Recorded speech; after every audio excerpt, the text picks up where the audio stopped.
நான் கடலூரின் சுதந்திர போராட்ட தியாகியும் முன்னாள் சட்டமன்ற உறுப்பினருமான திருமதி அஞ்சலையம்மாள் அவர்களின் 4வது மகள் கல்யாணியின் மகள். என்னுடைய பெயர் மங்கையரசு, ஓய்வு பெற்ற ஆசிரியர்.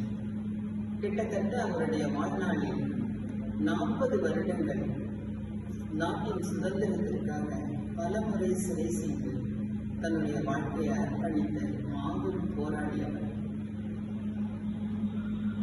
8 முறை சிறை சென்று 6 வருட காலம் தமிழ்நாட்டின் பல்வேறு சிறைகளில் திருச்சி, வேலூர், ஆந்திராவில் உள்ள பெரியாரி, கேரளாவில் உள்ள கண்ணனூர், கடலூர், சென்னை ஆகிய பல இடங்களில் கொடுமையை அனுபவித்தவர்.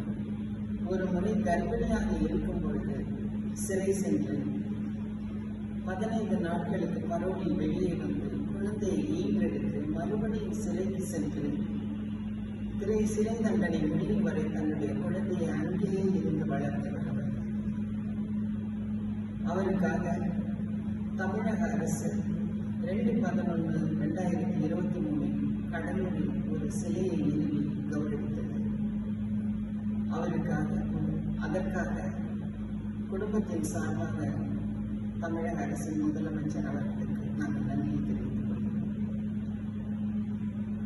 அவர் வாழ்ந்த கடலூர் முதுநகரில் உள்ள தெரு சுண்ணாம்புக்கார தெரு, அதை அஞ்சலியம்மாள் தெரு என்று மாற்றுமாறு நாங்கள் இந்த நேரத்தில் நாங்கள் வேண்டுகோள் வைக்கிறோம்.